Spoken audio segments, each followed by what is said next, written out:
خدا باپ کے زندہ و جلال کلام میں سے زندگی برا کلام، پالوس رسول کا خط رومیو کے نام، اس کا 11 باب 1 سے 36 آیت مبارکہ تک۔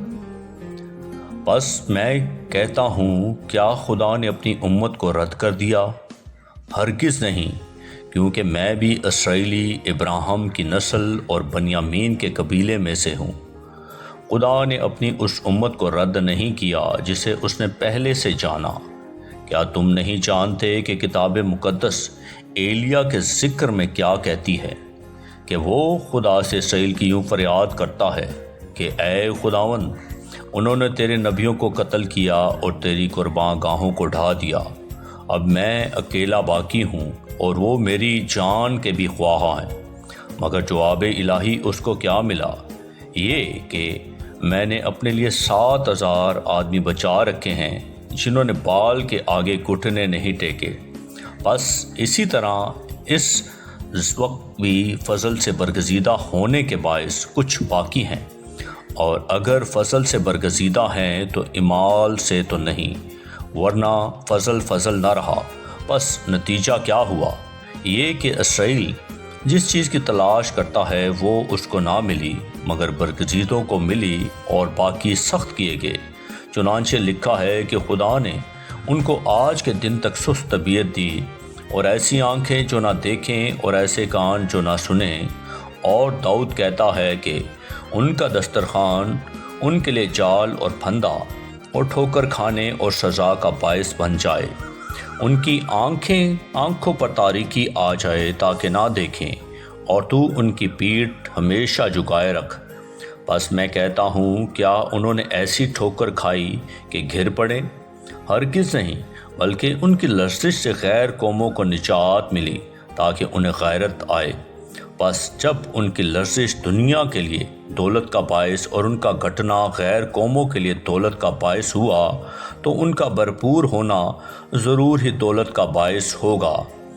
میں یہ باتیں تم غیر قوموں سے کہتا ہوں، چونکہ میں غیر قوموں کا رسول ہوں، اس لیے اپنی خدمت کی بڑھائی کرتا ہوں، تاکہ کسی طرح سے اپنی قوم والوں کو غیرت دلا کر ان میں سے بعض کو نجات دلاؤں۔ کیونکہ جب ان کا خارج ہو جانا دنیا کے ملنے کا باعث ہوا، تو کیا ان کا مقبول ہونا مردوں میں سے جی اٹھنے کے برابر نہ ہوگا؟ جب نظر کا پہلا پیڑا پاک ٹھہرا تو سارا گندا ہوا آٹا بھی پاک ہے، اور جب جڑ پاک ہے تو ڈالیاں بھی ایسے ہی ہیں۔ لیکن اگر بعض ڈالیاں توڑی گئی اور تو جنگلی زیتون ہو کر ان کی جگہ پیوند ہوا اور زیتون کی روغن دار جڑ میں شریک ہو گیا، تو ان ڈالیوں کے مقابلے میں فخر نہ کر، اور اگر فخر کرے گا تو جان رکھ کہ تو جڑ کو نہیں بلکہ جڑ تجھ کو سنبھالتی ہے۔ بس تو کہے گا کہ ڈالیاں اس لیے توڑی گئی کہ میں پیوند ہو جاؤں؟ اچھا، وہ تو بے ایمانی کے سب سے توڑی گئی، اور تو ایمان کے سب سے قائم ہے۔ بس مغرور نہ ہو بلکہ خوف کر، کیونکہ جب خدا نے اصل ڈالیوں کو نہ چھوڑا تو تجھ کو بھی نہ چھوڑے گا۔ بس خدا کی مہربانی اور سختی کو دیکھ، سختی ان پر جو گر گئے ہیں، اور خدا کی مہربانی تجھ پر، بشرطے تو اس مہربانی پر قائم رہے، ورنہ تو بھی کاٹ ڈالا جائے گا۔ اور وہ بھی اگر بے ایمان نہ رہیں تو پیوند کیے جائیں گے، کیونکہ خدا انہیں پیوند کر کے بحال کرنے پر قادر ہے۔ اس لیے کہ جب تو زیتون کے اس درخت سے کٹ کر جس کی اصل جنگلی ہے، اصل کے برخلاف اچھے زیتون میں پیوند ہو گیا، تو وہ جو اصل ڈالیاں ہیں اپنے زیتون میں ضرور ہی پیوند ہو جائیں گی۔ اے بھائیو، کہیں ایسا نہ ہو کہ تم اپنے آپ کو عقل مند سمجھ لو۔ اس لیے میں نہیں چاہتا کہ تم اس بھید سے ناواقف رہو کہ اسرائیل کا ایک حصہ سخت ہو گیا ہے، اور جب تک غیر قومیں پوری داخل نہ ہوں وہ ایسا ہی رہے گا، اور اس صورت سے تمام اسرائیل نجات پائے گا۔ چنانچہ لکھا ہے کہ چھڑانے والا سیون سے نکلے گا اور بے دینی کو یعقوب سے دفع کرے گا، اور ان کے ساتھ میرا یہ عہد ہوگا، جبکہ میں ان کے گناہوں کو دور کر دوں گا۔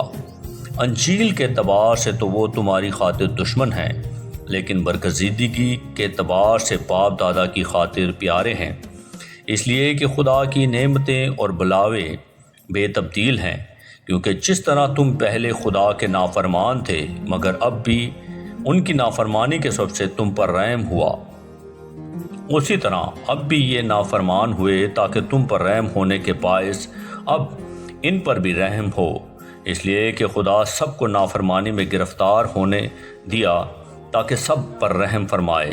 واہ، خدا کی حکمت، دولت اور علم کیا ہی محیط ہیں، اس کے فیصلے کس قدر ادراک سے پرے اور اس کی راہیں کیا ہی بے نشان ہیں۔